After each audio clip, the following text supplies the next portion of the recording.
So basically, what do you mean by an ecological succession? Ecological succession. The word succession that itself says that there would be some series of successive changes that are happening. Okay, so series of successive changes that would be happening in an ecosystem. So series of successive changes that happens in an ecosystem, that is in simple manner nothing but ecological succession. Okay, so where you can see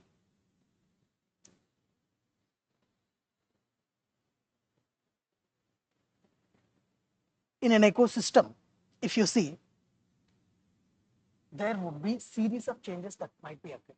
So here annual plants may turn into perennial plants, and perennial plants may develop into shrubs, and shrubs may develop into softwood trees, and the softwood trees may develop into hardwood trees. So if you see in this sequence, there is a series of events, series of changes that are happening in this ecosystem. So there is the forest ecosystem. In this, there are certain changes that are occurring. So successive changes that occurs, or series of changes that occurs in an ecosystem, that refers to ecological succession. Okay, so have you heard about succession wars in history? Succession wars, that means they will fight for the chair, they will fight for the throne. So this king is succeeded by this particular king, this king is succeeded by this king, likewise. So that means there would be series of changes with respect to the rule. So that is succession wars. So in the similar fashion, ecological succession, where one species would be replaced by other, one species would be replaced or turns into another. So development goes on likewise. So here, can you expect growth of softwood trees from hardwood trees? And can you expect shrubs, development of shrubs from softwood trees? So will this be an order? No, it won't happen. So that's why usually it is a kind of directional change. It is a kind of directional change. So masses will lead to development of small plants, and small plants will lead to development of softwood trees, and softwood trees leads to development of hardwood trees. So this is a kind of directional change, and this process is universal in nature, because everywhere, if you want to see how ecological succession will happen, so this would be the series of developments. So in other way, how we can define ecological succession means it is a universal process, because everywhere same kind of things will happen. A universal process of directional change in the vegetation on an ecological time scale. And finally, ecological succession leads to establishment of a stable climax community. That means if you see in this, hardwood trees would be the climax community. So the community that is lost to develop and which would be stable in nature, that is known as climax community. So ecological succession leads to development of stable climax community. So you remember that one. So this is basically what is ecological succession. And then in ecological succession, if you see, like there, we can have basically stages. What are the various important stages of ecological succession? There we will have three important stages of ecological succession. So one is pioneer community, and second one is serial communities or serial stages, and next one is climax community.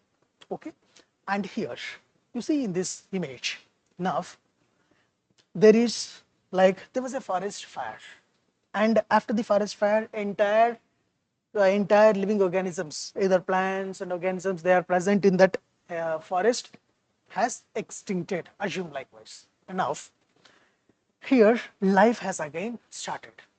So in this, the first community that develops in this area would be nothing but the pioneer community. Okay, so usually that would be either lichens or mosses, likewise. So it develops, and then slowly, like we will get grasses and perennial plants. Then we will get all other things likewise. So this beginning stage is known as pioneer community, and the climax community means the last stage, stable community, is known as the climax community, and the intermediary stages are nothing but serial stages. So this is one another important thing. Okay, so 3 stages. Okay, so common examples for pioneer species, lichens, mosses, or microbes, they serves. Okay, serial stages, intermediary stages. There would be a lot of intermediary stages like shrubs, herbs, like annual plants, all of them would be the serial stages. So intermediary stages. And climax community. So climax community means the final stage of succession, where we can see stable development of community. So you see, for example, in a grassland ecosystem, grass would be the climax community. Okay, whereas if there is sufficient rainfall in a grassland ecosystem, then it may further develop into forest ecosystem. If rainfall is deficient, then it may turn into desert also. Are you getting that? So generally in a grassland ecosystem, grass serves as climax community. So if rainfall is sufficient, then it further converts into the forest. So in that case, forest, the trees, like whatever the trees that are there, so they will serve as the climax community. Likewise. Okay. So it depends upon the environmental factors also. So likewise. So that is one thing. So what are different types of succession? So how many types of succession we have? 2 types. So what are they? Primary succession and secondary succession. So if we talk from primary succession, what do you mean by primary succession? Can anyone?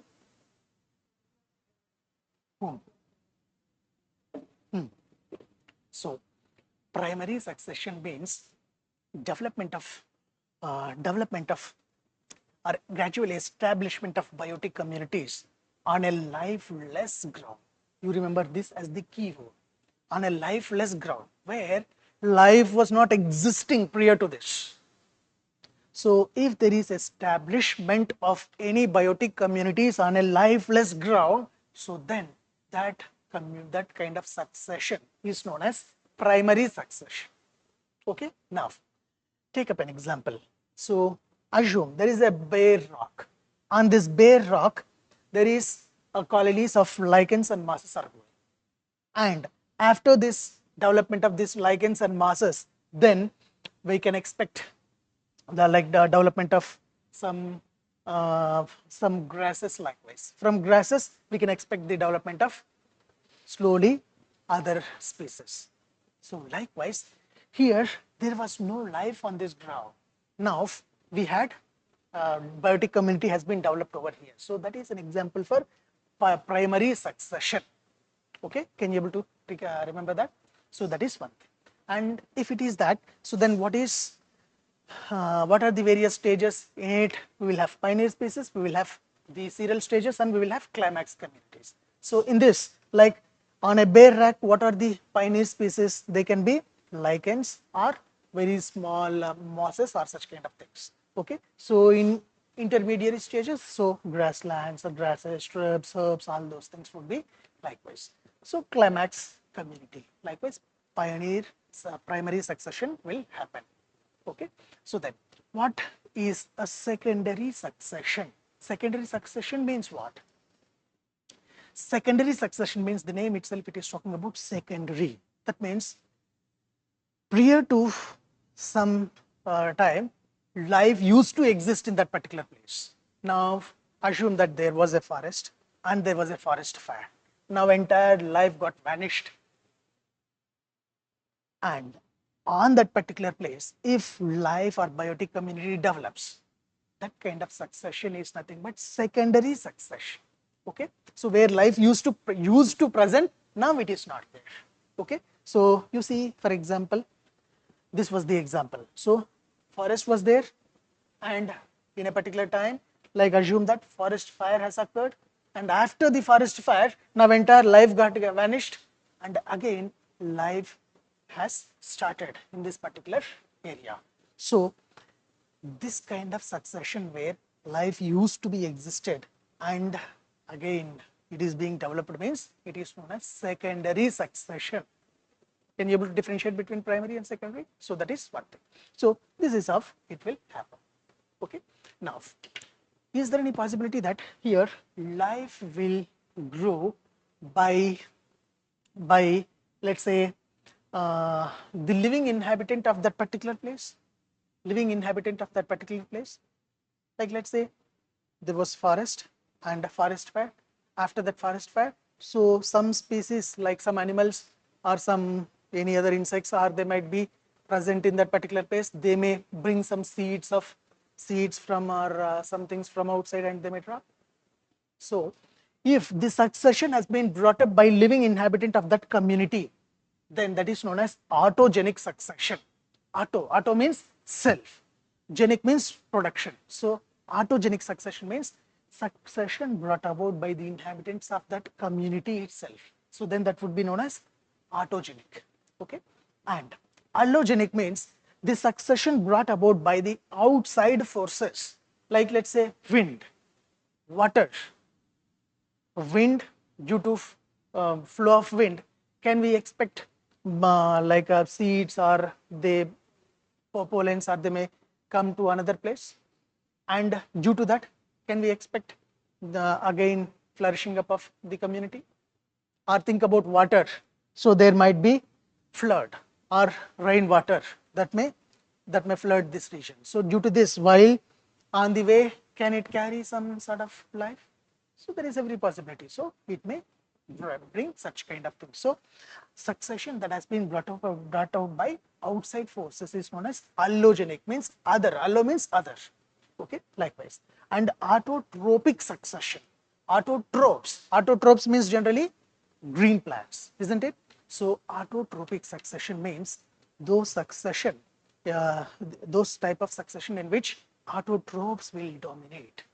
That means green plants will dominate. So that succession is known as the autotropic succession. Heterotropic succession means succession in which heterotropes are much greater in number. That means like we can have consumers, likewise, so they would be more in number. So these are different types of secondary succession. So now can you able to recollect what is autogenic? Autogenic means communities within itself. Allogenic means forces from outside. They will bring the succession. And autotropic succession, autotropes would be dominant. And heterotropic succession, heterotropes will be dominant, like this. So these are some things. So likewise, these are different types of succession which we had. So remember, like try to just read some basic differences between primary succession and secondary succession. Okay, so that is one thing with respect to ecological succession.